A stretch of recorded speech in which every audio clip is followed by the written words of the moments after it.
Bahkan ini belum ada. Ada seorang kiai mau berdakwah itu dimandikan dulu, dikafani, lalu dimasukkan ke dalam kubur, lalu dikubur hidup-hidup, dan disitulah dia berdakwah. 3 manajer. Saya ingat waktu itu punya manajer, 3 manajer itu posisinya naik menjadi Emerald Manager, dan Emerald Manager pasti menjadi pembicara waktu itu. Dan Gus Nur ini salah satu pembicara andalan PT Keling Internasional yang ada di Jawa Timur. Saya kehilangan informasi tentang Gus Nur.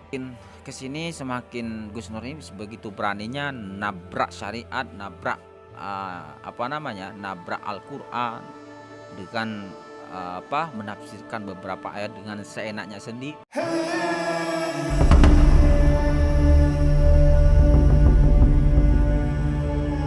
Oke, assalamualaikum warahmatullahi wabarakatuh. Kembali lagi bersama Cong Ab di channel AADJ.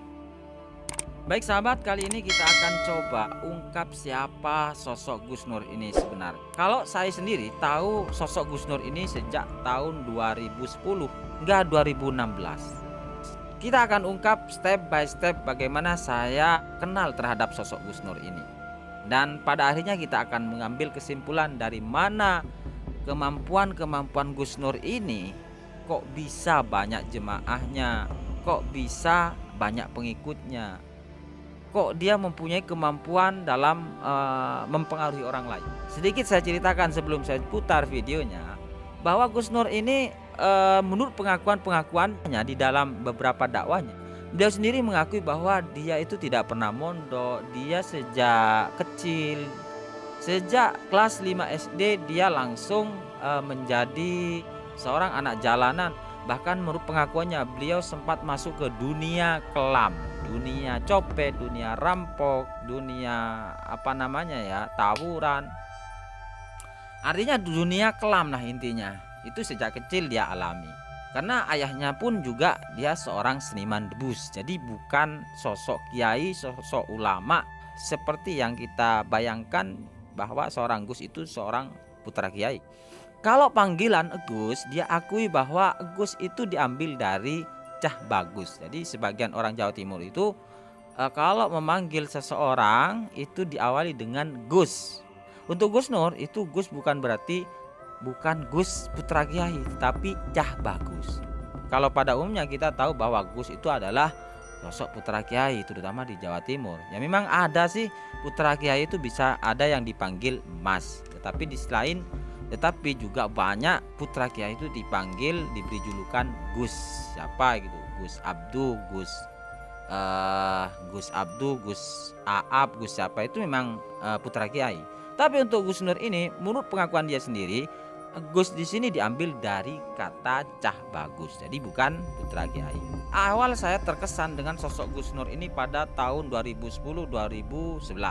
Dakwah dalam kubur itu sangat viral sekali melalui VCD yang beredar di pasaran. Ternyata beliau adalah Gus Nur waktu itu. Waktu itu memang saya menganggap bahwa Gus Nur ini adalah seorang kiai, seorang putra kiai, seorang ulama, bahkan orang selevel pendakwah yang lain. Tetapi dia mempunyai cara yang sangat entertain sekali. Jadi mengemas dakwah itu dengan berdakwah di dalam kubur ini jarang-jarang. Bahkan ini belum ada. Ada seorang kiai mau berdakwah itu dimandikan dulu, dikafani, lalu dimasukkan ke dalam kubur, lalu dikubur hidup-hidup, dan disitulah dia berdakwah, memberikan motivasi, membuka paradigma para jemaah untuk terinspirasi, termotivasi. Ya luar biasa lah, bagus waktu itu. Sangat mengesankan sekali. Oke, kita akan sambil lalu kita lihat videonya.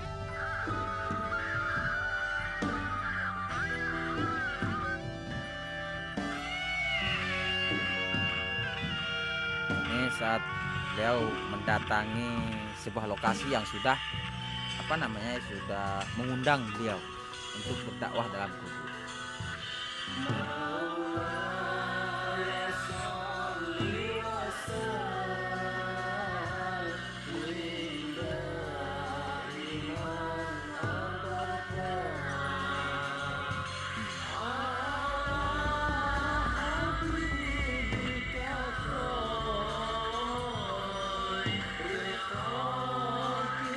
Jadi waktu itu ya, di tahun itu sangat viral sekali dakwah dalam kubur ini, sehingga banyak orang yang ingin tahu untuk menyaksikan bagaimana seorang ulama itu bisa berdakwah di dalam kubur. Oke, ini sudah mulai ya, sudah di dalam kubur, di waktu di kuburnya dia dikasih mic ke dalam kuburnya. Nah itu ada micnya itu ya. Nah itu ada kabelnya ya, kabel micnya.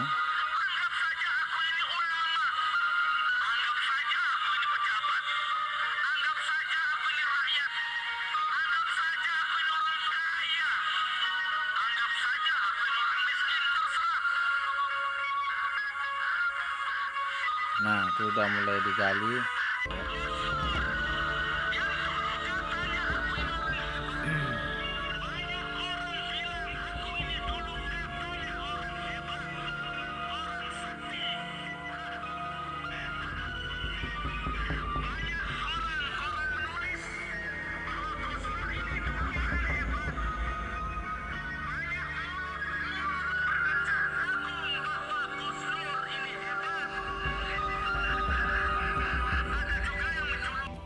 Di akhir video yang beredar, jadi itu ada panduan jika Anda ingin mengundang dakwah kubur dan mendapatkan VCD dakwah kubur, menginginkan buku karya Gus Nur, hubungi manajemen Lautan Al-Fatihah HP 0 sekian sekian.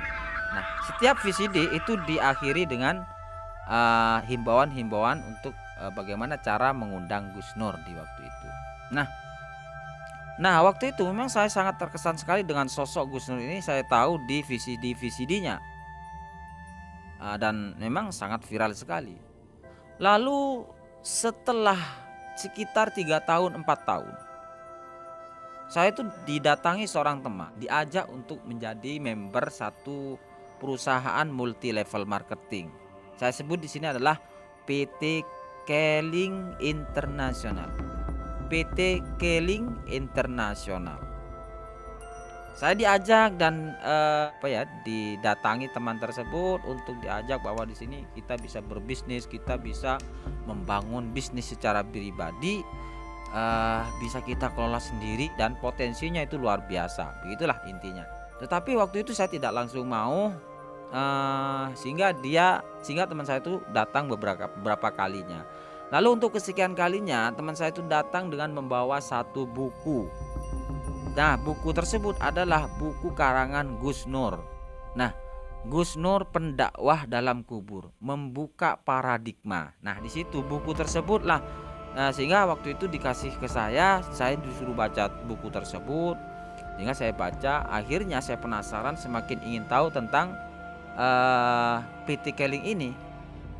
Kenapa ini seorang Gus Nur ini yang terkenal melalui dakwah kuburnya ini harus masuk? Dan saya baca di situ Gus Nur itu memaparkan beberapa kali diajak masuk tetapi tidak mau. Hingga pada akhirnya Gus Nur itu masuk juga di multi level tersebut. Dalam buku tersebut dipaparkan bagaimana Gus Nur itu mempunyai pengalaman bagaimana dia kok pada akhirnya mau masuk ke bisnis tersebut. Saya semakin ingin tahu tentang bisnis ini, maka saya diajak untuk menghadiri satu pertemuan, yaitu pertemuan yang namanya BOP, Business Opportunity Presentasi PT Keling. Nah, saya hadir waktu itu dan kebetulan yang menjadi pembicara adalah Gus Nur. Jadi pembicara pembuka paradigma itu ternyata Gus Nur di bagian closingnya. Kalau sebelumnya itu ada 3 pembicara. Yang pertama bicara tentang kesehatan, yang kedua bicara tentang bagaimana pembagian bisnisnya, yang ketiga pembicara untuk bagian closing, membuka paradigma. Nah, Gus Nur inilah yang menjadi andalan di multi level tersebut untuk membuka paradigma orang-orang yang hadir waktu itu. orang-orang yang akan menjadi member waktu yang mungkin masih ragu, yang masih setengah-setengah. Sehingga dengan adanya Gus Nur ini berbicara di situ sebagai motivator untuk memberikan inspirasi, membuka paradigma, akhirnya banyak orang yang hadir itu mau mengambil keputusan menjadi member. Artinya closing ini memang andalan Gus Nur. Mari. Oke, kita lihat videonya ya. Kita akan lihat videonya. Nah, seperti ini. Nah, ini member-member yang diundang. Nah, seperti ini ada calon-calon member yang diundang oleh sponsor. Tetapi mereka kebanyakan masih ragu, masih setengah-setengah mau masuk atau tidak. Jika ada sesi bagaimana seorang pembicara ini memberikan keyakinan supaya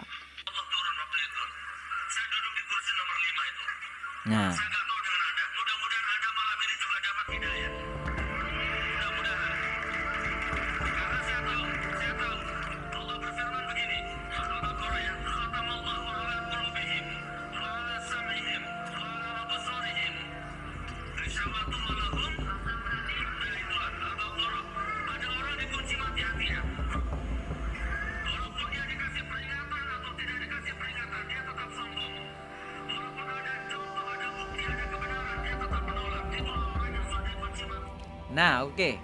Seperti itulah bagaimana Gus Nur ini menjadi andalan di Jawa Timur untuk memberikan closing, memberikan suatu pemaparan untuk memberikan suatu rangsangan bagi orang-orang yang hadir dan akan menjadi member. Nah, orang yang hadir di acara tersebut memang mengambil keputusan. Gus Nur ini mempunyai kemampuan di dalam membuka paradigma, membuka wacana, sehingga orang itu dari asalnya tidak mau pada akhirnya bisa mau.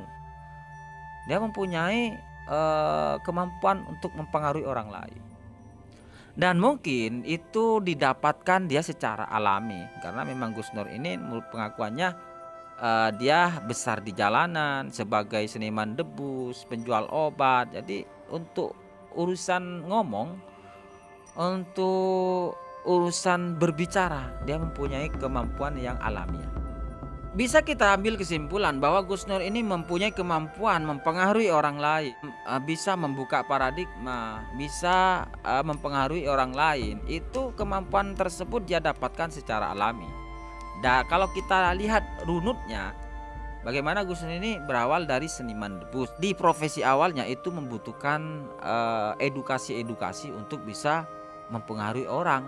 Bahkan menurut dia sendiri, dia memang pandai untuk menghipnotis, gendam orang lain. Itu memang diakui kemampuan tersebut di saat dia berada di jalanan. Lalu dia masuk di dunia dakwah, yaitu dakwah lewat kubur.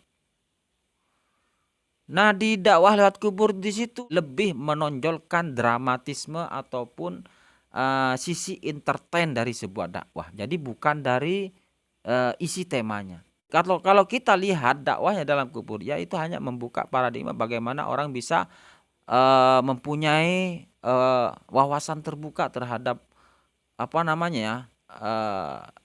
pedihnya orang ketika di dalam kubur. Ya itu dalam konteks itu saja, dan itu bisa dipelajari.